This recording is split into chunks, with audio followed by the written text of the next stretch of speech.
അല്ലാഹു സുബ്ഹാനഹു വ തആല മനുഷ്യർക്ക് കൊടുത്ത ഒരു നിഅമത്ത് പോലെ മറ്റു ഒരു ജീവികൾക്കും അല്ലാഹു നൽകിയിട്ടില്ല. ചിരിക്കാനുള്ള ഭാഗ്യം അല്ലാഹു മനുഷ്യർക്കാണ് നൽകിയത്. ഏതെങ്കിലും ഒരു മൃഗം ചിരിക്കുന്നത് നിങ്ങൾ കണ്ടിട്ടുണ്ടോ? സംസാരിക്കാനുള്ള ഭാഗ്യം അല്ലാഹു തആല മനുഷ്യർക്കാണ് നൽകിയത്. ഏതെങ്കിലും ഒരു മൃഗം സംസാരിക്കുന്നതായിട്ട് നിങ്ങൾ കണ്ടിട്ടുണ്ടോ? അപ്പൊ അല്ലാഹു സുബ്ഹാനഹു വ തആല നമ്മൾ ആദരിച്ചത് ഈ ബുദ്ധി കൊണ്ടാണ്.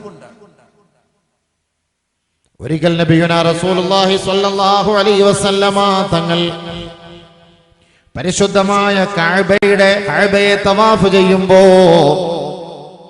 ഒരു സ്വഹാബിയ കഅബയുടെ ഖില്ല പിടിച്ചുകൊണ്ട് അല്ലാഹുവിനോട് ദുആ ചെയ്യുകയാണ്. അല്ലാഹുവേ ബിഹുർമതി ഹാദിഹിൽ കഅബ ബിഹുർമതി ഹാദൽ ബൈത്ത് ലമാ ഗഫർത ലീ, ഈ പരിശുദ്ധമായ കഅബയുടെ ഹുർമത്ത് കൊണ്ട് നാദാ എനിക്ക് നീ പുറത്തു തരണമേ അല്ലാഹ്. ഇത് കേട്ട റസൂലുള്ളാഹി സ്വല്ലല്ലാഹു അലൈഹി വസല്ലമ തങ്ങൾ ആ സ്വഹാബിയെ അടുത്ത് വിളിച്ചിട്ട് പറയുകയാണ്, സഹോദരാ അങ്ങനെ പറയരുത് കേട്ടോ. ഈ കഅബയേക്കാൾ ഹുർമത്ത് നിന്റെ ശരീരത്തിന് അല്ലാഹു നൽകിയിട്ടുണ്ട്. അതുകൊണ്ട് മനുഷ്യന്റെ ശരീരത്തിന്റെ ഹുർമത്ത് കൊണ്ട്, അല്ലാഹുവേ എന്റെ ശരീരത്തിന്റെ ഹുർമത്ത് കൊണ്ട് എനിക്ക് നീ പുറത്തു തരണമേ എന്ന് ദുആ ചെയ്യാൻ നബി തങ്ങൾ ആ സ്വഹാബിയോട് കൽപ്പിക്കുകയാണ്. കഅബയുടെ ഹുർമത്തിനേക്കാൾ ആ കഅബയുടെ ഹുർമത്ത്, ആദരവ്, അതിനേക്കാൾ അല്ലാഹു സുബ്ഹാനഹു വ തആല ആദരവ് നൽകിയത് മനുഷ്യന്റെ ശരീരത്തിനാണ്. അപ്പൊ ഒരു മനുഷ്യൻ അവന്റെ ആദരവ്, അവന്റെ മഹത്വത്തെ അവൻ മനസ്സിലാക്കുന്നില്ല. അതാണ് ഏറ്റവും വലിയ പ്രശ്നം. അല്ലാഹു ആദരിച്ചത് ഏറ്റവും വലിയ കാര്യമല്ലേ? മലക്കുകളെക്കാൾ അല്ലാഹു മനുഷ്യനെ ആദരിച്ചു, മൃഗങ്ങളെക്കാൾ അല്ലാഹു മനുഷ്യനെ ആദരിച്ചു. അല്ലാഹു റബ്ബുൽ ഇസ്സത്ത് വലഖദ് കറംനാ ബനി ആദം വഫളൽനാഹും അലാ കസീരിൻ മിമ്മൻ ഖലഖനാ തഫ്ളീലാ. സകലമാന വസ്തുക്കളെക്കാൾ അല്ലാഹ് ഞങ്ങളെ ശ്രേഷ്ഠരാക്കിയവൻ നീയാണ്. അതുകൊണ്ട് നിനക്കാണ് അഖില സ്തുതി, നിഖില സ്തുതി. അൽഹംദുലില്ലാഹ്. അതുകൊണ്ടാണ് ബഹുമാനപ്പെട്ട പ്രവാചകൻ സല്ലല്ലാഹു അലൈഹി വസല്ലമ തങ്ങൾ പറഞ്ഞതുപോലെ, ഒരു രോഗിയെ നമ്മൾ കാണുമ്പോൾ, ഒരു രോഗിയുടെ അരികിലേക്ക് നമ്മൾ പോകുമ്പോൾ, നമ്മൾ അദ്ദേഹത്തിന്റെ അടുക്കൽ അദ്ദേഹത്തിന് വേണ്ടി, ആ രോഗിക്ക് വേണ്ടി നമ്മൾ ദുആ ചെയ്യണം. ദുആ ചെയ്തതിന് ശേഷം നമ്മൾ പറയണം, അല്ലാഹുവേ ഇദ്ദേഹത്തിനേക്കാൾ നീ എന്നെ ആദരിച്ചു, കാരണം ഈ ഒരു രോഗം നൽകാതെ എന്നെ നീ അനുഗ്രഹിച്ചു. ഇദ്ദേഹത്തിന് നൽകിയ ആ രോഗത്തിൽ നിന്ന് നിന്നോട് കാവൽ തേടുന്നതിനോടൊപ്പം ആ ഒരു പരീക്ഷണത്തിൽ നിന്ന് നീ എന്നെ രക്ഷിക്കണേ എന്ന് നമ്മൾ ദുആ ചെയ്യണമെന്നാണ്. അൽഹംദുലില്ലാഹില്ലദി അഫാനി മിമ്മാ ഇബ്തലാഹുല്ലാഹ് വഫളലനി ഖൈറൻ മിമ്മൻ ഖലഖ തഫ്ളീല. ഒരു ക്യാൻസർ രോഗിയുടെ അരികിൽ പോയാൽ നമ്മൾ അങ്ങനെ ദുആ ചെയ്യണം. അദ്ദേഹത്തിന് ദുആ ഇരുന്നിട്ട്, പടച്ചവനെ ഇദ്ദേഹത്തിന് കൊടുത്ത ഈ പരീക്ഷണത്തിൽ നിന്ന് നിന്നോട് ഞാൻ കാവൽ തേടുന്നു, അങ്ങനെ ഒരു രോഗം നീ എനിക്ക് നൽകരുതേ അല്ലാഹ്. അങ്ങനെ ദുആ ചെയ്യണം. അങ്ങനെ സ്ഥിരമായി ദുആ ചെയ്യുന്നവർക്ക് ഈ പറയപ്പെടുന്ന നിലയിലുള്ള രോഗം അല്ലാഹു അവർക്ക് നൽകുകയില്ല എന്നാണ് കമാ ഖാല ശഫീഉനാ ഹബീബുനാ റസൂലുള്ളാഹി സ്വല്ലല്ലാഹു അലൈഹി വസല്ലം തങ്ങൾ പറയുന്നു. അല്ലാഹു റസൂൽ പറഞ്ഞ അങ്ങനെയാണ്. പക്ഷെ നമ്മൾ ആരും അങ്ങനെ ചോദിക്കാറുമില്ല, നമ്മൾ ആരും അങ്ങനെ ചെയ്യാറുമില്ല, നമ്മൾ ആരും അങ്ങനെ ചെയ്യാറില്ല. അപ്പൊ മറ്റൊരാൾക്ക് സംഭവിക്കുന്ന ആ ഒരു വിപത്ത് നമുക്ക് സംഭവിക്കാതിരിക്കാനാണ് അല്ലാഹുവിന്റെ റസൂൽ സല്ലല്ലാഹു അലൈഹി വസല്ലം തങ്ങൾ പല കാരണങ്ങൾ നമുക്കതിൽ പഠിപ്പിച്ചിരുന്നുണ്ട്, പല കാര്യങ്ങൾ പഠിപ്പിച്ചിരുന്നുണ്ട്. അതിൽ ചിലത് ദുആ ചെയ്യാൻ പഠിപ്പിക്കുന്നു, സദഖ ചെയ്യാൻ പഠിപ്പിക്കുന്നു. ദുആ നബി സല്ലല്ലാഹു അലൈഹി വസല്ലം തങ്ങൾ നമ്മളോട് ചെയ്യാൻ പറഞ്ഞത് എപ്പോഴാണ്? നമസ്കാരം കഴിയുമ്പോ, ഭക്ഷണം കഴിഞ്ഞിട്ട്, ഖുർആൻ ഓതിയിട്ട്, നല്ല നല്ല അമലുകൾ ചെയ്തിട്ട് നമ്മൾ അല്ലാഹുവിനോട് നമ്മൾ ദുആ ചെയ്യണം. കാരണം ദുആയ്ക്ക് ഇജാബത്ത് കിട്ടുന്ന സമയത്താണ്. ദുആയ്ക്ക് ഇജാബത്ത് കിട്ടുന്നത് ആ സമയത്തായതുകൊണ്ട് നിങ്ങൾ ആ സമയത്ത് ചോദിക്കേണ്ട ദുആകളിൽ ശ്രേഷ്ഠമായ ദുആ ഏതെന്നറിയോ? നിങ്ങളുടെ ശരീരത്തിന്റെ ആരോഗ്യത്തിന് വേണ്ടി ചോദിക്കണം എന്നാ പറഞ്ഞത്. ഒരാളുടെ ദുആ സ്വീകരിക്കപ്പെടുന്നത് ബാങ്ക് വിളിച്ചതിനും ഇഖാമത്തിന്റെയും ഇടയിലുള്ള സമയത്ത് ദുആയ്ക്ക് മറയില്ല എന്നാണ് നബി സല്ലല്ലാഹു അലൈഹി വസല്ലം തങ്ങൾ പറഞ്ഞത്. ബാങ്കിന്റെയും ഇഖാമത്തിന്റെയും ഇടയിലുള്ള ദുആ തീർച്ചയായും അല്ലാഹു അത് സ്വീകരിക്കും, അതിന് മറയില്ല. ആ സമയത്തിൽ നിങ്ങൾ ചെയ്യേണ്ട ദുആ എന്താണ്? അല്ലാഹുവേ ആഫിയത്ത് നീ നൽകണേ, ആഫിയത്ത് നൽകണേ, ആരോഗ്യം നൽകണേ എന്ന് നിങ്ങൾ ദുആ ചെയ്യണമെന്നാണ് നബി സല്ലല്ലാഹു അലൈഹി വസല്ലം തങ്ങൾ പറഞ്ഞത്. നമ്മൾ ആര് ചെയ്യുന്നുണ്ട്? നമ്മൾ ആര് ദുആ ചെയ്യുന്നുണ്ട്? ആരോഗ്യത്തിന് വേണ്ടി, ആഫിയത്തിന് വേണ്ടി അല്ലാഹുവിന്റെ റസൂൽ ദുആ ചെയ്യാൻ പറഞ്ഞ സമയങ്ങളാണ് ഞാൻ ഈ പറഞ്ഞ സമയങ്ങളെല്ലാം. സല്ലല്ലാഹു അൽ അഫ്വ വൽ ആഫിയ, അല്ലാഹുവിനോട് ആഫിയത്തിന് വേണ്ടി, വിട്ടുവീഴ്ചയ്ക്ക് വേണ്ടി നീ ചോദിക്കണേ. അല്ലാഹുവിന്റെ പ്രവാചകൻ പറഞ്ഞു, ബാങ്ക് വിളിച്ച് ഇഖാമത്തിനിടയിലുള്ള സമയത്ത് ദുആയ്ക്ക് ഇജാബത്താണ്. ആ സമയത്ത് ഏറ്റവും കൂടുതൽ നിനക്ക് ചോദിക്കാൻ അർഹതയുള്ളത് നിന്റെ ശരീരത്തിന് മാരകമായ രോഗം നൽകല്ലേ അല്ലാ. എത്ര ചികിത്സിച്ചാലും മാറാത്ത വ്യാധി നൽകല്ലേ അല്ലാ. ഈ ദുആ നീ നിന്റെ ശരീരത്തിന് വേണ്ടി ചെയ്യണേ എന്ന് ആദരവായ ഹബീബായ റസൂലുള്ളാഹി സ്വല്ലല്ലാഹു അലൈഹി വസല്ലം. ആരെങ്കിലും അങ്ങനെ ചെയ്യുന്നുണ്ടോ? എവിടെ ചെയ്യുന്നു? എത്രയോ ദുആകൾ നമ്മൾ മറന്നു പോകുന്നു, എത്രയോ ദുആകൾ മറന്നു പോകുന്നു.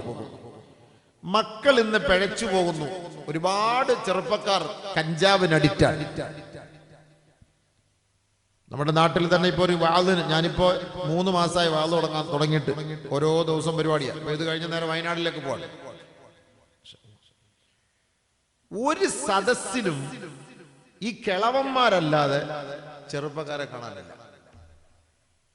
ഒരു സദസ്സിലും ഇല്ല. ഞാൻ എല്ലാ സദസ്സിലും ഞാൻ ചോദിക്കും, ആളുകൾ കൂടും, ഇഷ്ടംപോലെ ഉണ്ട്. വടക്കോട്ടൊക്കെ നല്ല ആളുണ്ട്. ഇവിടെ ഇപ്പം ബാക്കിയുള്ളവരൊക്കെ മരിച്ചു പോയി കാണുന്നു തോന്നുന്നു. ആളുകളൊന്നും ഇല്ല. കരുനാഗപ്പള്ളി അപേക്ഷിച്ചിടത്തോളം ഇങ്ങനെ അല്ലല്ലോ.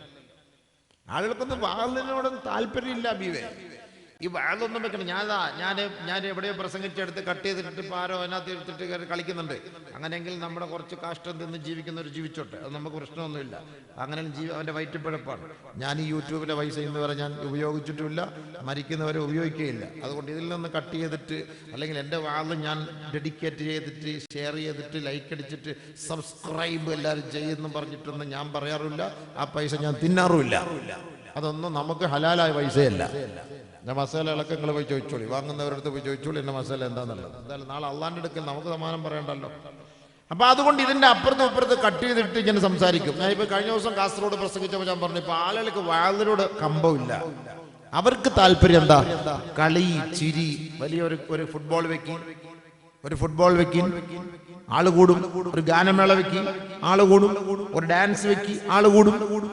ഏത് ഗുദാമിൽ കൊണ്ടുവച്ചോ, ഏത് ഗുദാമിൽ നിങ്ങൾ കൊണ്ടുപോയി, കാലുകുത്താൻ അവിടെ സ്ഥലം കാണൂല. കാലുകുത്താൻ സ്ഥലം കാണൂല. ഇവിടെ ഇപ്പൊ ഒരു ഗാനമേള ആയിരുന്നു, ഇവിടെ നിൽക്കാൻ സ്ഥലം ഉണ്ടാവോ? ഞാൻ വെറുതെ പറയാം. ഏതെങ്കിലും ഒരു ഫിലിം സ്റ്റാർ ഇവിടെ വരുന്ന ഉദ്ഘാടനത്തിന് കാലുകുത്താൻ സ്ഥലം കാണുവോ? റോഡിൽ വണ്ടിയിടാൻ സ്ഥലം കാണുവോ? ചിന്തിച്ചു നോക്കി. ഇത് ഞാൻ പറഞ്ഞ വാക്കല്ല, ആദരവായ റസൂലുള്ളാഹി സ്വല്ലല്ലാഹു അലൈഹി വസല്ലമ തങ്ങൾ പറഞ്ഞതാണ്. നബി തങ്ങൾ പറഞ്ഞത് സംഭവിക്കണ്ടേ, അത് സംഭവിക്കാതെ ലോകം അസ്തമിക്കില്ല കേട്ടോ. അല്ലാഹുവിന്റെ റസൂൽ സ്വല്ലല്ലാഹു അലൈഹി വസല്ലമ തങ്ങൾ പറഞ്ഞതാ, ലാ തദ്ഹബിൽ അയ്യാമു വല്ലയാലി കമാ ഹത്താ യഖ്ലുഖൽ ഖുർആൻ ഫീ സുദൂരി അഖ്വാമിൻ മിൻ ഹാദിഹിൽ ഉമ്മാ കമാ തഖ്ലുഖു സിയാബു വയകൂനു മാ സിവാഹു അഅജബ ലഹും. ആദരവായ റസൂലുള്ളാഹി സ്വല്ലല്ലാഹു അലൈഹി വസല്ലമ തങ്ങൾ പറയുകയാണ്, രാത്രിയും പകലും നശിക്കുകയില്ല, രാത്രിയും പകലും തകരുകയില്ല, അതായത് ലോകം അസ്തമിക്കുകയില്ല. ഹത്താ യഖ്ലുഖൽ ഖുർആൻ, പരിശുദ്ധമായ ഖുർആൻ പഴകിച്ച് ദ്രവിച്ച് തുരുമ്പ് പിടിക്കുന്നതുവരെ. ഫീ സുദൂരി അഖ്വാമിൻ മിൻ ഹാദിഹിൽ ഉമ്മ, എന്റെ സമുദായത്തിന്റെ ഹൃദയത്തിന്റെ ഉള്ളിൽ ഈ പരിശുദ്ധമായ ഖുർആൻ കമാ തഖ്ലുഖു സിയാബു, പഴഞ്ചൻ വസ്ത്രം പഴകി നശിച്ച് ദ്രവിച്ചു പോകുന്നത് പോലെ ഈ ഖുർആൻ തന്റെ സമുദായത്തിന്റെ ഖൽബിന്റെ ഉള്ളിൽ ദ്രവിച്ചു പോകുന്ന ഒരു കാലം വരാതെ ലാ തഖൂമുസ്സാ, ലോകമസ്തമിക്കുകയേ ഇല്ല. നബിയുന റസൂലുള്ളാഹി പറഞ്ഞ വാക്കാണ്. എന്ന് പറഞ്ഞാൽ ഈ സമുദായം, എന്റെ സമുദായത്തിന് ഖുർആനിനോട് ഒരിഷ്ടം ഉണ്ടാവൂല. ഖുർആനോട് ഇഷ്ടം ഉണ്ടാവൂല. അങ്ങനെ ഒരു കാലം വരും. ഇഷ്ടം ഇതിനോടായിരിക്കും. വയകൂനു മാ സിവാഹു അഅജബലഹും, ഖുർആനല്ലാത്ത ഭൗതികമായ രസാനുഭൂതികളോടാണ് എന്റെ സമുദായത്തിന് ആഗ്രഹമുണ്ടാവുക. അങ്ങനെ ഒരു കാലം വരാതെ ലോകമസ്തമിക്കില്ല സ്വഹാബ. അല്ലാഹുവിന്റെ റസൂൽ സ്വഹാബത്തിനോട് പറഞ്ഞപ്പോ അവയകൂനു ദാലിക യാ റസൂലല്ലാഹ്, അങ്ങനെ ഒരു കാലം വരുവോ നബിയേ? അപ്പോൾ നബി സല്ലല്ലാഹു അലൈഹി വസല്ലമ തങ്ങൾ മറുപടി പറഞ്ഞു, നഅം വ അശദ്ദ മിൻഹു, അതിനേക്കാൾ കടുപ്പമേറിയ കാലം വരും സ്വഹാബാ. ഇപ്പൊ ഈ വാളിന്റെ സദസ്സിൽ ആളില്ലാത്തൊന്നും വലിയ കാര്യമില്ല. ഇനി ആള് വാളിന്റെ സദസ്സിൽ കൂടുന്ന ഒരു കാലം ഉണ്ടാവും. അത് നബി പറഞ്ഞു. ഞാൻ പറഞ്ഞുതരാം. പക്ഷെ വാള് കേൾക്കാനല്ല അവർ വരുന്നത്. അവര് വരും, ഭയങ്കര ആളായിരിക്കും. ഇദാ കതുറ ഖുതബാഉ മനാബിരികും ഐ വതുതവലുൽ മനാബിർ വതുക്സറു സുഫൂഫ്, ധാരാളം പ്രഭാഷണങ്ങൾ കൊടുമ്പിരി കൊള്ളുകയും സഫുകളായിട്ട് കൂട്ടമായി ജനങ്ങൾ ഒഴുകുകയും ചെയ്യുന്ന ഒരു കാലം വന്നാൽ ഇന്ന മിൻ ഇഖ്തിറാബിസ്സാ, അത് ഖിയാമത്തിന്റെ അടയാളമായി നിങ്ങൾ കരുതണേ. കാരണം വഖുലൂബുഹും മുതബാഗിളാ വഅൽസിനതുഹും മുഖ്തലിഫാ, ആ വാള് കേൾക്കാൻ വരുന്നവരുടെ കൽബുകളെല്ലാം ക്രോധം കൊണ്ടും കോപം കൊണ്ടും നിറഞ്ഞു തുളുമ്പിയതായിരിക്കും സ്വഹാബത്തെ.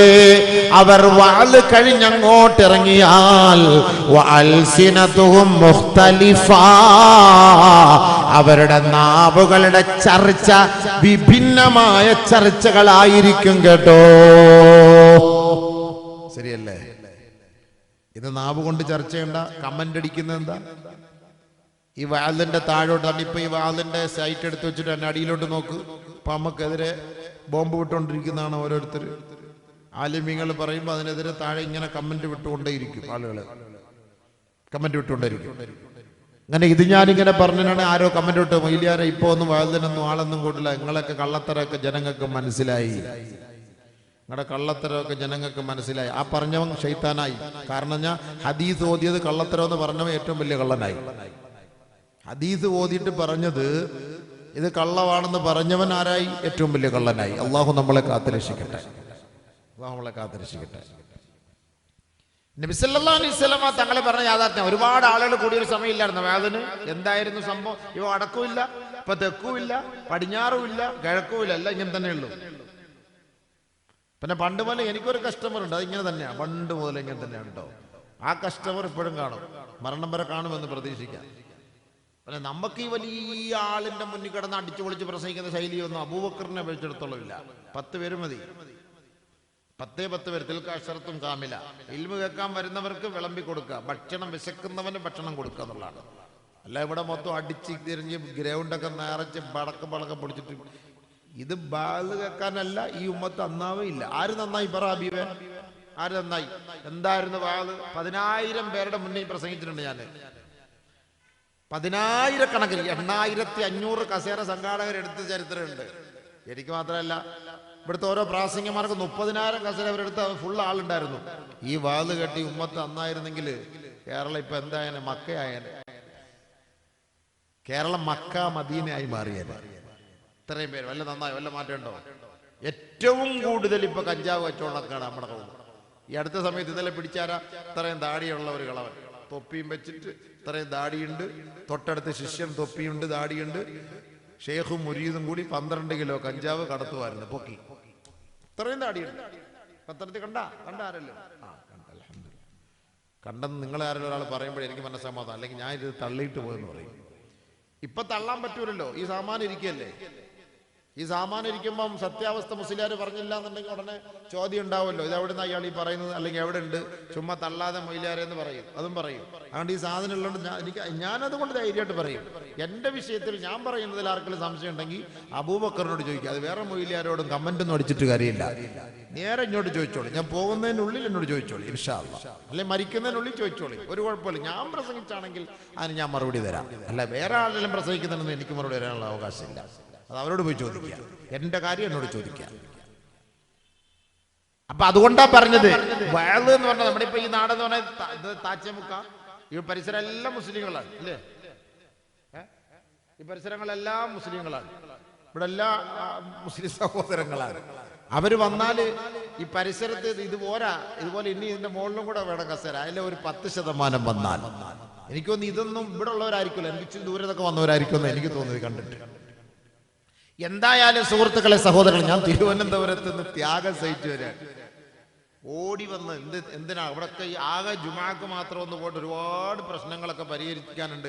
അതിനെല്ലാം കഴിഞ്ഞിട്ട് ഓടി വരുന്ന ഉസ്താദെ 9 മണിക്കാന്ന് പറഞ്ഞ് ഭക്ഷണം പോലും കഴിച്ചാൽ ഓടി വരും. അവിടെ 9 മണിക്ക് വന്നപ്പം മലക്കും ജിന്നും ഇരിപ്പുണ്ട്. അവരൊക്കെ ഞാൻ സലാം പറഞ്ഞിട്ട് ഞാൻ പിന്നെ പള്ളിയിൽ പോയിട്ട് സ്കെച്ചിട്ട് വന്നു. പിന്നെ ഇൻസ് വന്നു. ആദ്യം മലക്കും ജിന്നും ഇരുന്നാണ്. നിങ്ങൾക്കൊക്കെ അവരെ കാണാൻ പറ്റിയോ? നമ്മൾ കണ്ട് സലാം പറഞ്ഞു. അപ്പൊ ആളുകൾക്ക് വാഴ് കേൾക്കുന്നവരോട് താല്പര്യമില്ല. ബീവേ നബിയുനാ റസൂലുള്ളാഹി സ്വല്ലല്ലാഹു അലൈഹി വസല്ലമ തങ്ങൾ പറഞ്ഞു, ലാ തസാലുൽ ഖൗമു അലാ ശരീഅത്തിൻ ഹസനത്തിൻ മാ ലം തൽഹർ ഫീഹിം സലാത്ത്. എന്റെ സമുദായം പരിശുദ്ധമായ ശരീഅത്തിൽ ഉറച്ചു നിൽക്കുന്ന കാലത്തോളം അൽഹംദുലില്ലാഹ് ലോകമസ്തമിക്കില്ല കേട്ടോ. പക്ഷേ അവർ വഴുതി പോകുന്നത് എപ്പോഴാണെന്നറിയുവോ? 3 കാര്യങ്ങൾ വെളിപ്പെട്ടാൽ എന്റെ സമുദായം ശരീഅത്തിൽ നിന്ന് തെറിച്ചു പോകും കേട്ടോ. ഞങ്ങൾ പറഞ്ഞാണ്, മുസ്ലിം സമുദായം ശരീഅത്തിൽ നിന്ന് മാറിപ്പോയാൽ പോയി തൊലഞ്ഞു, തകർന്നു എന്നാണ് അതിന്റെ അർത്ഥം. അതിന് നബി സല്ലല്ലാഹു അലൈഹി വസല്ലമ തങ്ങൾ 3 കാരണങ്ങളാണ് പറഞ്ഞത്. അതിലൊന്നാമത്തെ കാരണം മാലം തൽഹർ ഫീഹി അൽ ഇൽമു. അല്ലാഹുവേ പടച്ചവനെ, പരിശുദ്ധമായ ഇൽമു എന്ന് നിന്നു പോകുന്നുവോ അതോടെ എന്റെ സമുദായം ദീനിൽ നിന്ന് വഴുതി പോകുമത്രേ. സമുദായം പഴിച്ചു പോകുന്നു. 3 കാര്യം നബിതങ്ങൾ പറഞ്ഞു. 3 കാര്യം വെളിപ്പെടുത്തുന്നതിന് മുമ്പ് എന്റെ സമുദായം പിഴയ്ക്കൂല. ഇത് വെളിപ്പെട്ടാൽ എന്റെ സമുദായം പിഴച്ചു എന്ന് പറഞ്ഞാൽ ശരീഅത്തിൽ നിന്ന് പോകുന്നു, കുത്തൊഴുക്കായിരിക്കും, ശരീഅത്തിൽ നിന്ന് പോകും. 12 വർഷം ആലിമായി ഡിഗ്രി എടുത്തവൻ ഇന്ന് നിരീശ്വരവാദിക്ക് വേണ്ടി പ്രസംഗിക്കുകയാ. ഖുർആനും ഹദീസും വെച്ചവൻ കളിക്കുകയാണ്. വേറെ കുറെ പെണ്ണുങ്ങളെ വിവരമില്ലാത്ത കുറെ എണ്ണം ഖുർആനും ഹദീസും വെച്ച് അവരും കളിക്കുകയാ. എത്രയെത്ര കുബുദ്ധിജീവികളാണ് ഖുർആനും ഹദീസും വെച്ച് കളിക്കുന്നത്. അവരൊക്കെ കളിക്കാൻ എന്താ അവകാശം? ഖുർആന്റെ അർത്ഥം എന്താ അവർക്കറിയോ? ഖുർആൻ പറഞ്ഞാൽ എന്താണെന്നറിയോ? ഇവരൊക്കെയാണ് പറയുന്നത്. അബൂബക്കറിന് മറുപടി, ഖുർആൻ ഓതിയതിനും ഹദീസ് ഓതിയതിനും ഒക്കെ ഈ ആയുധ വന്നാൽ കഴിവാത്തവളും മൂത്രമൊഴിച്ചാൽ കഴിവാത്തവളും ഇവളൊക്കെ വന്നിട്ടാണ് പരിശുദ്ധ ഖുർആനിനെ കുറിച്ച് ഇവിടെ നമുക്ക് പഠിപ്പിച്ചു തരാൻ വേണ്ടി വരുന്നത്. ഏതോ മദ്രസയിലൊക്കെ പോയപ്പോൾ ഏതോ ഉസ്താദ് കയറി പിടിച്ച അവള് വല്ല ചുമ്മാ ആർക്കണക്കെ കൊടുക്കാൻ പോയി കാണും. അതിനിപ്പോൾ ഉസ്താദന്മാരെ പിടിക്കേണ്ട കാര്യമുണ്ടോ? അതൊക്കെ ഇങ്ങനെ ആലിമികളെ വെച്ച് നബിതങ്ങളെ വെച്ച് അസ്തഗ്ഫിറുല്ലാഹ് പറയുന്ന വാക്ക് കേട്ടാലേ അതൊക്കെ പുഴുത്തി ചത്തുപോട്ടെ, ഇതൊക്കെ പുഴുത്ത് നാറി ചാവണം. അള്ളാന്റെ റസൂലിനെ വേദനിപ്പിച്ചവളുമാര് ഈ ദുനിയാവിൽ റാഹത്തായിട്ട് പോയിട്ടില്ല. നബിയുനാ റസൂലുള്ളാഹി സ്വല്ലല്ലാഹു അലൈഹി വസല്ലമ തങ്ങളെ സ്നേഹിച്ച ഒരു വ്യക്തി ഉണ്ടായിരുന്നു. ഞാനിന്ന് ജുമാക്ക് പ്രസംഗിച്ചാണ്, ഞാനത് പറഞ്ഞുതരാം. നബി സല്ലല്ലാഹു അലൈഹി വസല്ലമ തങ്ങളെ സ്നേഹിച്ച ഒരു അമുസ്ലിമായ വ്യക്തി ഉണ്ടായിരുന്നു. ഉഖബത്ത് ബിൻ മുഈത്ത് എന്നാണ് അദ്ദേഹത്തിന്റെ പേര്. അദ്ദേഹം നല്ല സ്വഭാവത്തിന്റെ ഉടമയാണ്. എന്ന് പറഞ്ഞാൽ ഭക്ഷണം വെച്ചിട്ട് ധാരാളം ആളുകൾക്ക് കൊടുക്കും. ഭക്ഷണം വെച്ച് എല്ലാവർക്കും കൊടുക്കും അദ്ദേഹം. അങ്ങനെ അദ്ദേഹം അന്നഹു സനഅ തആമൻ ഫദഅ അന്നാസ വദഅ റസൂലല്ലാഹ്, ജനങ്ങളെ ക്ഷണിച്ചു, ഹബീബായ തങ്ങളെ ക്ഷണിച്ചു. ജനങ്ങളെയും ക്ഷണിച്ചു, നബിതങ്ങളെയും ക്ഷണിച്ചു ഭക്ഷണം കഴിക്കാൻ. നബി സല്ലല്ലാഹു അലൈഹി വസല്ലമ തങ്ങളുമായി അത്രയ്ക്കും വലിയ ബന്ധമുള്ള വ്യക്തിയാണ്. ഹബീബായ തങ്ങൾ അദ്ദേഹത്തിന്റെ വീട്ടിലേക്ക് വന്നപ്പോ അല്ലാഹുവിന്റെ റസൂൽ സല്ലല്ലാഹു അലൈഹി വസല്ലമ തങ്ങളുടെ മുന്നിൽ ഫലമ്മാ ഖുദ്ദിമ ഇലൈഹി തആമു فقال رسول الله صلى الله عليه وسلم ما أنا بآكل حتى تشهد أن لا إله إلا الله وأني رسول الله. ഞാൻ നിന്റെ ഈ ഭക്ഷണം കഴിക്കണമെങ്കിൽ ആരാധനക്കർഹൻ അല്ലാഹു അല്ലാതെ ആരുമില്ല എന്നും ഞാൻ അവന്റെ ദൂതനാണെന്ന് നീ സാക്ഷ്യം വഹിച്ചാലല്ലാതെ ഞാൻ ഈ ഭക്ഷണം കഴിക്കുകയില്ല എന്ന് അദ്ദേഹത്തിന്റെ മുന്നിൽ വെച്ച് നബി തങ്ങൾ വാശി പിടിച്ചു. അപ്പോൾ ഫശഹിദ, അദ്ദേഹം ഷഹാദത്ത് കലിമ ചൊല്ലി, മുസ്ലിമായി. ഇദ്ദേഹത്തിന്റെ കൂട്ടുകാരനായിരുന്നു ഉബയ്യ് ഇബ്നു ഖലഫ് ലഅനത്തുല്ലാഹി അലൈഹി. അല്ലാഹുവിന്റെ റസൂലിന്റെ ബദ്ധവൈരിയായ ഏറ്റവും വലിയ ശത്രുവായ ഉബയ്യ് ഇബ്നു ഖലഫ് അല്ലാഹുവിന്റെ റസൂലിന്റെ വിരോധിയാണ്. ഉബയ്യ് ഇബ്നു ഖലഫിന്റെ കൂട്ടുകാരനാണ് ഈ ഉഖബത്ത് ഇബ്നു മുഈത്ത് എന്ന് പറയുന്ന വ്യക്തി. ആരോ പോയി ഉബയ്യ് ഇബ്നു ഖലഫിനോട് പറഞ്ഞു, നിങ്ങളുടെ സുഹൃത്തിതാ മതം മാറി ഇസ്ലാമിലേക്ക് പോയിരിക്കുകയാണ്. ഫലമ്മാ ഉഖ്ബിറ ബിദാലിക, അദ്ദേഹത്തിന് ഇതിന്റെ വാർത്ത ലഭിച്ചപ്പോ അദ്ദേഹം തന്റെ സുഹൃത്തായ ഉഖബത്തിനെ വിളിച്ചിട്ട് പറയുകയാ, യാ ഉഖബ സബഅത, ഏ ഉഖബത്തെ നീ മതം മാറിയോ? ഉടനെ അദ്ദേഹം പറഞ്ഞില്ല, പിന്നെ നീ മുഹമ്മദിന്റെ മുന്നിൽ വെച്ച് ഷഹാദത്ത് കലിമ ചൊല്ലിയവനല്ലേ? ഉടനെ അദ്ദേഹം പറഞ്ഞു, ഞാൻ ഭക്ഷണത്തിന് വേണ്ടി, സദ്യക്ക് വേണ്ടി ജനങ്ങളെ ക്ഷണിച്ച കൂട്ടത്തിൽ മുഹമ്മദിനെ ക്ഷണിച്ചു. എല്ലാവരും ഒരുമിച്ചുകൂടി ഭക്ഷണം കഴിക്കാനിരിക്കുമ്പോ മുഹമ്മദ് പറഞ്ഞു, ഷഹാദത്ത് കലിമ ചൊല്ലിയില്ല എങ്കിൽ ഞാൻ ഈ ഭക്ഷണം കഴിക്കുകയില്ല എന്ന് എന്നോട് പറഞ്ഞു. അതവർ നമ്മളെ ബന്ധത്തിന്റെ പേരിലാണ്, മഹബത്തിനെ നിർബന്ധിച്ചതല്ല. നമ്മളൊക്കെ ഓരോരുത്തരോട് ഇങ്ങനെ പറയാറില്ലേ, ഞാൻ വരാം, അങ്ങോട്ട് വരാം, പക്ഷെ നീ ഇന്നിവിടെ വരാം, നീ എന്നും വരാം എന്ന് കളിയാക്കിയിട്ടില്ലേ എന്നൊക്കെ നമ്മൾ പറയാറില്ലേ? അതേപോലെ ഒരു വക, അല്ല ആള് കെട്ടായത് പറഞ്ഞ ഒരു പക്ഷെ നിർബന്ധിച്ചുണ്ടോ ഷഹാദത്ത് കലിമ ചൊല്ലിയാലേ തിന്നുള്ളൂ, അങ്ങനെയല്ല എൻ്റെ അർത്ഥം. നമ്മൾ സാധാരണ പറയുന്നല്ലേ, നിങ്ങൾ പറഞ്ഞു നീ എന്നും പറയാൻ ഷഹാദത്ത് കലിമ ചൊല്ലാൻ വിശ്വസിക്കാന്നൊക്കെ പറഞ്ഞല്ലേ, അന്ന് ദീനിന്റെ പ്രബോധന രംഗത്ത് നബി നിൽക്കല്ലേ, ഓരോ വ്യക്തികളെയും പരിശുദ്ധ ഇസ്ലാം എന്തെന്ന് പഠിപ്പിച്ചു കൊടുക്കല്ലേ. അപ്പൊ നബി സല്ലല്ലാഹു അലൈഹി വസല്ലം തങ്ങൾ അങ്ങനെ പറഞ്ഞപ്പോ ഞാൻ അത് ഏറ്റെടുത്തു. അദ്ദേഹം എന്റെ വീട്ടിൽ നിന്ന് ഇറങ്ങിപ്പോകുന്നത് ഫസ്തഹയൈതു അൻ യഖ്റുജ ഉഖബതേ, നിന്നെ ഞാൻ ഇഷ്ടപ്പെടണമെങ്കിൽ, തൃപ്തിപ്പെടണമെങ്കിൽ നീ മുഹമ്മദിന്റെ അരികിലേക്ക് പോയിട്ട് മുഹമ്മദിന്റെ മുഖത്ത് നീ കാർക്കിച്ചു തുപ്പണേ. എന്റെ തൃപ്തി നിനക്ക് വേണോ? ഇപ്പൊ ഓരോ മുസ്ലിങ്ങൾക്ക് അവരുടെ നിലനിൽപ്പിന് വേണ്ടി അമ്പലത്തിലും പോവും, പൂജയും ചെയ്യും, തേങ്ങായും ഉടയ്ക്കും, അവിടെ പോയിട്ട് നിലവിളക്കം കത്തിക്കും, അവിടുന്ന് കിട്ടുന്നതും കോരി കുടിക്കും. കാരണം നിലനിൽക്കണ്ടേ? അപ്പൊ അതൊരു മതേതരവാദിയായി മാറി. അങ്ങനെയാണ് ഇപ്പൊ കൂടുതലും ഓരോ നേതാക്കന്മാര്. കർണാടകയിൽ ഒരു നേതാവുണ്ട്, അദ്ദേഹം മുസ്ലിമാണ്. അദ്ദേഹം പോയിട്ട് അമ്പലത്തിൽ പോയിട്ട് ഇങ്ങനെ ഉരുളും, മുസ്ലിമാണ്, പോയി ഉരുളും ഒക്കെ. എന്തിനു വേണ്ടിട്ടാ? കാഫിറായില്ലേ? ഇതൊക്കെ ഈ ഷിർക്കിനെ സപ്പോർട്ട് ചെയ്യുന്ന എന്തിനാണ്? 10 വോട്ടിന് വേണ്ടിട്ട്. ഈമാന്റെ അംശമുണ്ടോ? ഈമാനികപരമായിട്ടൊരു അംശമുണ്ടോ? ഒരു നേതാവ് ഉണ്ടായിരുന്നു, അയാൾ ചത്തുപോയി, നാമധാരിയായ മുസ്ലിം. അപ്പൊ ഒരു മനുഷ്യ ദൈവത്തിന്റെ മുന്നിൽ പെട്ട് പറഞ്ഞു, ഈ ദൈവത്തെക്കാൾ വലിയൊരു ദൈവം വേറെ ഇല്ലാന്ന്. അവൻ ചത്തുപോയി. അപ്പൊ അങ്ങനെ അധികാരത്തിന് വേണ്ടി ദുനിയാവിൽ കുറച്ച് ജീവിക്കാൻ വേണ്ടി ഇങ്ങനെ വിളിച്ചു പറഞ്ഞവന്മാരുണ്ട്. അപ്പൊ അങ്ങനെ പറയുന്നവരുണ്ട്. അപ്പൊ അവർക്ക് സപ്പോർട്ട് ചെയ്തേ പറ്റുള്ളൂ. അപ്പൊ ഉബയ്യ് ഇബ്നു ഖലഫ് പറഞ്ഞു, എന്റെ തൃപ്തി നിനക്ക് വേണോ? നീ മുഹമ്മദിന്റെ മുഖത്ത് പോയി തുപ്പ്, കാർക്കിച്ച് തുപ്പ്, അല്ലാതെ രക്ഷയില്ല. ഇദ്ദേഹത്തിന്റെ തൃപ്തി അവിടുത്തെ മേയറല്ലേ? അങ്ങനെ ഉഖബത്ത് ബിൻ മുഈത്ത് നബിയുനാ റസൂലുള്ളാഹി സ്വല്ലല്ലാഹു അലൈഹി വസല്ലമ തങ്ങളുടെ മുഖത്ത് പോയി കാർക്കിച്ചു തുപ്പുകയാ. പക്ഷേ ആ തുപ്പലുണ്ടല്ലോ, ഫതർജിഉ അലാ വജ്ഹി ഫഹറഖഹു, അവന്റെ ആ തുപ്പല് തിരിച്ചവന്റെ മുഖത്തേക്ക് മടങ്ങി വന്ന് അവന്റെ മുഖം മുഴുവനും കരിച്ച് ചാമ്പലാക്കി കളഞ്ഞില്ലേ. അവൻ നാളെ ആഖിറത്തിൽ വന്ന് വിരല് കടിച്ചിട്ട് പറയുന്ന രംഗം ഖുർആൻ നമ്മളെ അറിയിക്കുകയാണ്. ഇന്ന് കേവലം ദുനിയാവിന്റെ ഒരു പദവിക്ക് വേണ്ടി, ഒരു പ്രതാപത്തിന് വേണ്ടി 10 പേര് സോഷ്യൽ മീഡിയയിൽ കൈയടിക്കുന്നതിന് വേണ്ടി, ലൈക്ക് അടിക്കുന്നതിന് വേണ്ടി, കുറെ വ്യൂസ് കിട്ടുന്നതിന് വേണ്ടി പരിശുദ്ധ പ്രവാചകനെയും ഇസ്ലാമിനെയും പണ്ഡിതന്മാരെയും താറടിക്കുന്ന വൃത്തികെട്ട ജനതയുണ്ടല്ലോ, അവർക്കിതൊരു പാഠമാകട്ടെ, പാഠമാകട്ടെ.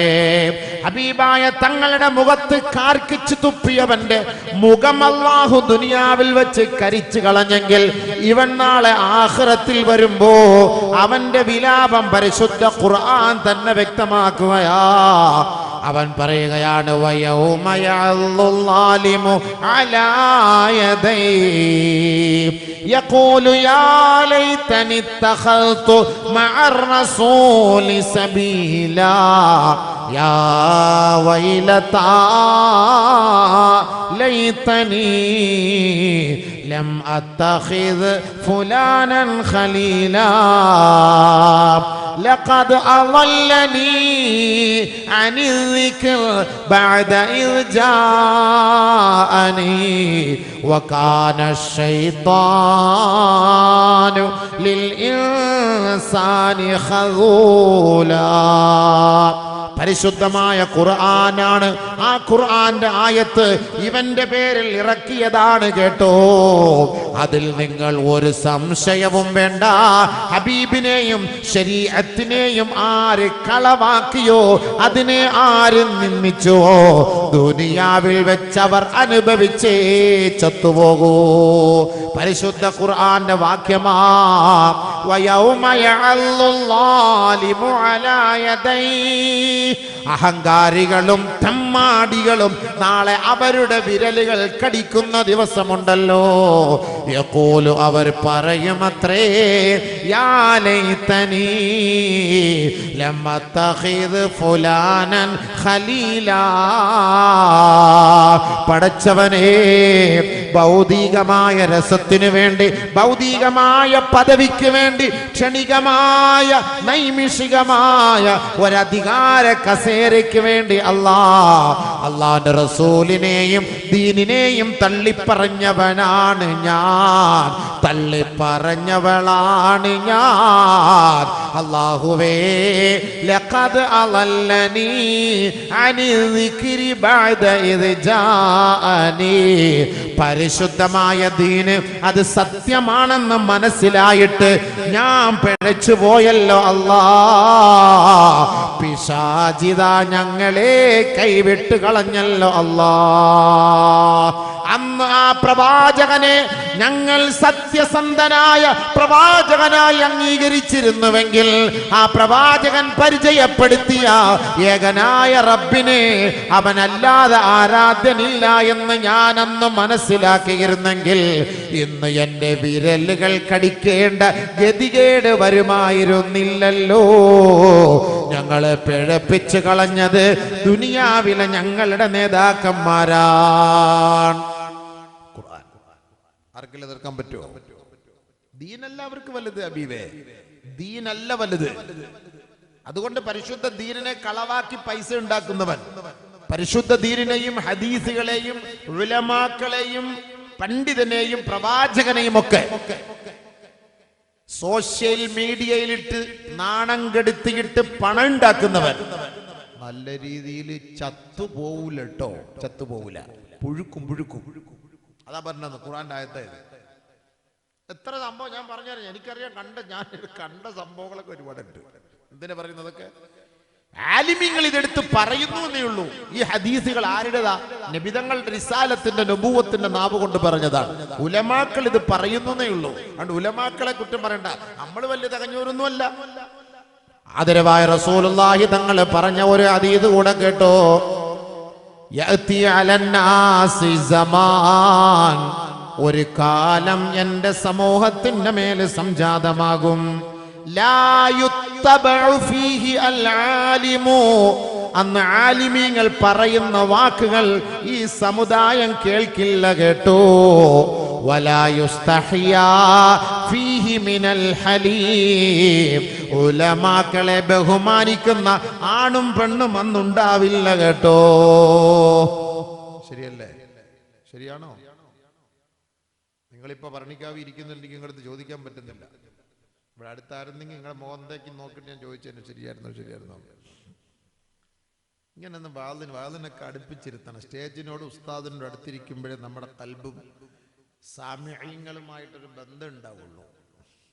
നിങ്ങളൊക്കെ 7 വർഷമൊക്കെ പരിപാടി നടത്തിയ സംഘാടകരല്ലേ. ഇവരോടൊക്കെ എന്തെങ്കിലും ഒന്ന് ചോദിക്കാൻ പറ്റുമോ? ഉണ്ടോ ഈ ഹയാത്തോടെ മൗത്തിലാണോ? ഇതൊന്നും മനസ്സിലാവുന്നില്ല. ഒരു ബഹറിനപ്പുറത്താണ്. അല്ല, ഹന്തക്ക് യുദ്ധം കേട്ടില്ല. ഹന്തക്ക് ഇത് എന്താ? ഹന്തക്ക് എന്ന് പറഞ്ഞാൽ ഇടയ്ക്ക് ഒരു കുഴി, ഇങ്ങോട്ടാരും വരാതിരിക്കാൻ. അതാണ് ഇപ്പൊ ഇവിടെ സംഭവിച്ചത്. ഈ നഗറിന് നമുക്ക് ഹന്തക്ക് നഗർ എന്ന് പേരിടാം. ഇടയ്ക്കൊരു ഹന്തക്കുള്ളതുകൊണ്ട്. അല്ലെങ്കിൽ ഈ സ്റ്റേജ് അവിടെ ആയിരുന്നെങ്കിൽ തൊട്ടടുത്ത ആളുകളെ നമ്മുടെ അടുത്ത് കിട്ടും. അവരുടെ മുഖത്ത് നോക്കിയിട്ട് അവരുടെ പ്രതികരണം എങ്ങനെ നമുക്ക് മനസ്സിലാക്കാൻ പറ്റും. ഇതിപ്പോൾ അവിടെ ഇരുന്ന് ഉറങ്ങിയാലും ആരും അറിയുന്നില്ല, ബീഡി വലിച്ചാലും ആരും അറിയില്ല, ചാറ്റിയാലും ആരും അറിയില്ല, മെല്ലെ ഫോണെടുത്ത് ചെവി വെച്ചുകൊണ്ട് പാഞ്ഞാലും ആരും അറിയില്ല. ഇത് മുന്നിൽ ഇരിക്കുമ്പോൾ ഉറങ്ങാൻ ഞാൻ സമ്മതിക്കൂല, ഫോൺ വിളിക്കാൻ സമ്മതിക്കൂല, മെസ്സേജ് വിടാൻ സമ്മതിക്കൂല. ഇടയ്ക്കിടയ്ക്ക് ഞാൻ ചോദിച്ചോണ്ടിരിക്കും. ഞാൻ ഈ പറയുന്നത് ചോദിച്ചോണ്ടിരിക്കും, ശരിയോ. അപ്പോൾ അവർ പറയും ശരിയാണോ. ഇപ്പം ആരുടെ അടുത്ത് ചോദിക്കാനൊന്നും പറ്റുന്നില്ല. പിന്നെ വന്നതിന് വേണ്ടി അങ്ങ് പറയാം. കുടുംബജീവിതം വെച്ചിരിക്കുക. കുടുംബമൊക്കെ കേട്ട് എന്ത് ചെയ്യാൻ? വേറെ ജോലിയൊന്നുമില്ലേ? കുടുംബജീവിതത്തെക്കാൾ ഈ പറയുന്നല്ലേ നല്ലത്. കുടുംബജീവിതം വെച്ചിട്ട് അവന്മാർ വേറെ ആളെ കൊണ്ട് വിളിപ്പിച്ച് പറഞ്ഞു ഉസ്താദിൻ്റെ അടുത്ത് ഇച്ചിരി കടുപ്പം കുറച്ച് പറയണത്. എന്തിനാ പിന്നെ ഇത്ര ത്യാഗം? എനിക്ക് കടുപ്പം കുറച്ചുള്ള പരിപാടി എനിക്കറിയില്ല. എനിക്ക് ഉള്ളത് ഓണം പോലെ പറയുക. ആ സിസ്റ്റക്കാരൻ അബൂബക്കർ, അത് എവിടെ ആയാലും ശരി, ഈ കടുപ്പം കുറച്ച് പരിപാടോ അല്ല. ഹദീസല്ലേ, ഹദീസ് പിന്നെ അങ്ങനെ കടുപ്പം കുറച്ച് പറയുന്നേ? ഹദീസ് കടുപ്പം കുറച്ച് പറയാൻ പറ്റൂലല്ലോ. ഹദീസിനകത്തുള്ളതല്ലേ എനിക്ക് പറയാൻ പറ്റുള്ളൂ. അല്ല, എനിക്ക് വേറെ മാറ്റി വെച്ചിട്ടൊരു അഡ്ജസ്റ്റ്മെന്റ് നമുക്ക് നടക്കൂല. അങ്ങനെ അഡ്ജസ്റ്റ്മെന്റ് പ്രസംഗിക്കുന്നത് പഴച്ച പണ്ഡിതന്മാരാണ്. ഹദീസ് ഞാൻ പറഞ്ഞു, അതാ കേട്ടോളി. ഇദാ റകന ഉലമാഉകും ഇലാ ഉലാതികും ഫഅഹല്ലൗ ലഹും അൽ ഹറാമാ വഹറമു അലൈഹിം അൽ ഹലാലാ ഫഅഫ്തൗഹും ബിമാ യഷ്തഹൂൻ. ജനങ്ങൾ ആഗ്രഹിക്കുന്നത് പോലെ പ്രസംഗിക്കാനും വഅദ് പറയാനും അവരിഷ്ടപ്പെടുന്നത് പോലെ ഫത്വ കൊടുക്കാനും ഹലാലിനെ ഹറാമാക്കാനും ഹറാമിനെ ഹലാലാക്കാനും ഒരു വിഭാഗം പണ്ഡിതന്മാർ ലോകത്തുണ്ടാകും വരെ ലാ തഖൂമുസ്സാ, ലോകം അസ്തമിക്കില്ല കേട്ടോ. അങ്ങനെ ഉണ്ടാകുന്നു പണ്ഡിതന്മാർ. അവർ നിങ്ങളുടെ സൗകര്യം അനുസരിച്ചുള്ള വാദം പറഞ്ഞു തരും, നിങ്ങളുടെ സൗകര്യം അനുസരിച്ച് ഫത്വ തരും. നിങ്ങൾക്ക് ഹലാലാക്കണമെങ്കിൽ ഹലാലാക്കി തരും, ഹറാമാണെങ്കിൽ ഹറാമാക്കി തരും. ഏത് വേണമെന്ന് ചോദിച്ചാൽ മതി. അയാൾക്ക് എന്തെങ്കിലും കൈമാടം കൊടുക്കണം, അത്രയേ ഉള്ളൂ. അപ്പൊ ഞാൻ പറഞ്ഞ മനസ്സിലായില്ലേ? അപ്പൊ ഇൽമില്ല എങ്കിൽ നമ്മൾ ശരീഅത്തിൽ നിന്ന് പുറത്തു പോകും. അതുകൊണ്ട് ഇൽമ ആവശ്യമാണ്. ഇൽമ ആവശ്യത്തിന് ഇതേപോലുള്ള വാദ് വേണം. ഇതിപ്പോൾ എത്രയോ ചെലവ് ചെയ്ത് നമ്മുടെ ഈ പാവപ്പെട്ട കുറേ ചെറുപ്പക്കാർ, ഇന്നത്തെ ചെറുപ്പക്കാരെന്ന് പറഞ്ഞാൽ എല്ലാം പഴച്ചു പോയിക്കൊണ്ടിരിക്കുകയാണ്. അതിൽ നിന്ന് ഇവരെ പിടിച്ചു നിർത്തി ഇതുപോലുള്ള നന്മയായ കാര്യങ്ങൾക്ക് വേണ്ടി ഒരു കൂട്ടം യുവാക്കൾ രംഗത്ത് വരുമ്പോൾ നമ്മൾ അവരെ ഒന്ന് പ്രോത്സാഹിപ്പിക്കല്ലേ വേണ്ടത്? എല്ലാം പഴിച്ചുകൊണ്ടിരിക്കുകയാണ്. അള്ളാഹു കാത്തുരക്ഷിക്കട്ടെ. കാരണം നമുക്ക് നമ്മുടെ മക്കളെ നഷ്ടപ്പെടുകയാണ്. മാതാപിതാക്കൾക്ക് പോലും തന്നെ മക്കളെ കുറിച്ച് ഉത്തരവാദിത്തമില്ല. മക്കൾക്ക് വേണ്ടി ദുആ ചെയ്ത വാപ്പാമാർ എൻ്റെ മുന്നിലുണ്ടെങ്കിൽ ഇന്ന് നിങ്ങളുടെ മക്കൾക്ക് വേണ്ടി ദുആ ചെയ്ത വാപ്പാമാരൊന്ന് കൈപൊക്ക്. ഇന്ന് വെള്ളിയാഴ്ച ദിവസം തൻ്റെ മക്കൾക്ക് വേണ്ടി, എൻ്റെ മക്കളെ നന്നാക്കണേ പടച്ചവനെ, സ്വാലിഹാക്കണേ പടച്ചവനെ, അള്ളാഹു നിന്റെ പൊരുത്തത്തിലാക്കണേ പടച്ചവനെ എന്ന് ആത്മാർത്ഥമായി ദുആ ചെയ്ത വാപ്പാമാരുണ്ട്. കൈപൊക്ക്. 1 2 3 4 5 6 7 8 9 10 11 12 13 14 15 പേര്. ആരും ചെയ്തില്ല. ചെയ്യാത്ത തന്നെ മറന്നു പോകുന്നതുകൊണ്ട് അശ്രദ്ധ കൊണ്ടുപോകണം. എന്നിട്ട് മക്കൾ അങ്ങനെ പോയി ഇങ്ങനെ പോയി. നമ്മൾ മക്കൾക്ക് വേണ്ടി ദുആ ചെയ്യും. ഇനി അതിന് രണ്ടാമത് കൈപോക്കാൻ പറയത്തില്ല, എന്നറിയോ? ആരും പൊക്കൂല. എന്റെ മകൻ ഈമാനോടെ ജീവിച്ച് ഈമാനോടെ മരിക്കണമല്ല എന്ന് പറഞ്ഞ് ദുആ ചെയ്തവരാണോ? പടച്ചവനെ ദുബായിക്ക് പോയിട്ട് ജോലിയൊന്നും ആയില്ല, അല്ല എങ്ങനെങ്കിലും നീ ഒരു ജോലിയാക്കി കൊടുക്കണം. വീട് വെച്ചിട്ടില്ല, പടച്ചവനെ വീടാക്കണം. ഒരു പെണ്ണ് കെട്ടിട്ടില്ല, ഒരു പെണ്ണിനെ കെട്ടണം. 5-6 പോയി നോക്കി, ഒന്നും ശരിയാവുന്നില്ല, ഒന്ന് കബൂലാക്കി കൊടുക്കണം. അല്ല ഒന്ന് റാഹത്ത്. ഒരു കട ഇട്ടിട്ടുണ്ട് പടച്ചവനെ, ഒന്നും കച്ചവടമൊന്നും ആയിട്ടില്ല, കസ്റ്റമറിനെ കിട്ടുന്നില്ല, നീ അതൊന്ന് റാഹത്താക്കി കൊടുക്കണം. അല്ല ഈ ഉംറയ്ക്കും ഹജ്ജിനും ഒക്കെ പോകുമ്പോൾ ഈ ചെയ്യുന്ന മക്കൾ കൊണ്ടുള്ള ദുആയ, ആ ദുആ എവിടത്തേക്കാ? ദുനിയാവിന്റെ കാര്യം, ആഖിറത്തിന്റെ കാര്യത്തിന് വേണ്ടി. എന്റെ മോനെ ഈമാനോടെ നീ മരിപ്പിച്ച് സ്വർഗം കൊടുക്കണേ അല്ല എന്ന് പറഞ്ഞ് ദുആ ചെയ്തവരുണ്ടോ? ഒന്ന് കൈവക്കാം. അവർ മാത്രമേ വെക്കാവൂ. 4 പേര്. എല്ലാവർക്കും അല്ല കൊടുക്കട്ടെ അങ്ങനെ. അപ്പൊ ഞാൻ പറഞ്ഞു ശരിയല്ലേ? മക്കൾക്ക് വേണ്ടി ഉസ്താദ് ദുആർക്കാൻ പറഞ്ഞു, അത് ഞങ്ങൾ ചെയ്തിട്ടുണ്ട്. എന്തിനു വേണ്ടി? അപ്പൊ ഭൂരിപക്ഷവും ആളുകൾ എന്താണെന്നറിയോ? ആഗ്രഹം എന്താ? ദുനിയാവ്. ഞാൻ ഇങ്ങനെ പറഞ്ഞാൽ ചിന്തിക്കാൻ വേണ്ടി പറഞ്ഞാണ്. കുറ്റം പറയല്ല കേട്ടോ, ആരെയും കുറ്റം പറയില്ല. എല്ലാവർക്കും അല്ലാഹു നല്ല കൂലിയും നല്ല ആരോഗ്യവും നല്ല സമ്പത്തും ബർക്കത്തും ഒക്കെ അല്ലാഹു തരട്ടെ. നമുക്ക് ദ്വാരക്കാം. നല്ല രാവാണ്. ഞാൻ കുറ്റം പറയല്ല, ഞാൻ ചിന്തിക്കാൻ പറഞ്ഞ സംഭവം ശരിയല്ലേ? ആദ്യം 10, 16, 17 പേര് കൈവക്കി, രണ്ടാമത് പറഞ്ഞപ്പോൾ 4 പേരെ വെക്കി. ശരിയല്ലേ ഉസ്താദ്? നിങ്ങൾ സാക്ഷിയല്ലേ? അല്ലെങ്കിൽ പിന്നെ ഞാൻ ചുമ്മാ തള്ളിയെന്ന് പറയും. അതിനാണ് നിങ്ങളെ ഒരാളെ ഇവിടെ കൊണ്ടിരുത്തിയിരിക്കുന്നത്. എന്താ ഇപ്പൊ നമ്മുടെ ലക്ഷ്യം? ദുനിയാവ് അല്ലേ? ദുനിയാവിന്റെ കാര്യം നടക്കണം. റബ്ബനാ ആതിനാ ഫിദ്ദുനിയാ ഹസന വഫിൽ ആഖിറതി ഹസന വഖിനാ അദാബന്നാർ. ദുനിയാവ് ചോദിച്ചാൽ നിങ്ങൾക്ക് ദുനിയാവ് അല്ലാഹു തരും കേട്ടോ. ആഖിറം ചോദിച്ചാൽ അല്ലാഹു നിങ്ങൾക്ക് ആഖിറം തരും കേട്ടോ. എന്നാൽ ദുനിയാവും ആഖിറവും മിങ്കിളാക്കി ചോദിച്ചാൽ ഇത് രണ്ടും അല്ലാഹു നിങ്ങൾക്ക് തരും കേട്ടോ. അതിലൊരു കുറവും അല്ലാഹു വരുത്തുകയില്ല കേട്ടോ. فمن الناس من يقول ربنا آتنا في الدنيا وما له في الآخرة من خلاق ومنهم من يقول ربنا آتنا في الدنيا حسنة وفي الآخرة حسنة وقنا عذاب النار. അല്ലാഹുവേ, ദുനിയാവിലും നന്മ നീ ഞങ്ങൾക്ക് നൽകണേ, ആഖിറത്തിലും അതേപോലെ നന്മ നൽകി ഞങ്ങളെ നീ സ്വീകരിക്കണേ. അക്കൂട്ടത്തിൽ ഒരു കാര്യം കൂടി എക്സ്ട്രാ നമ്മൾ ചോദിക്കുകയാണ്. വഖിനാ അദാബന്നാർ. നാളെ കത്തിജ്വലിക്കുന്ന നരകാഗ്നിയിൽ നിന്ന് ഞങ്ങളെ രക്ഷിക്കണേ അല്ലാ. ആരാണോ അങ്ങനെ ദുആ ചെയ്യുന്നത്, ഉലൈക ലഹും നസീബും മിമ്മാ കസബൂ. അവർ വന്നതുകൊണ്ടും അവർ അറഫയിൽ നിന്നതുകൊണ്ടും അവർ പ്രയത്നിച്ചത് കൊണ്ടും അവരുടെ ദുആ കൊണ്ടും അവർ ചോദിച്ചത് കരസ്ഥമാക്കി. അവർ കഷ്ടപ്പെട്ടതിന്റെ പ്രതിഫലം അവർ സ്വന്തമാക്കി.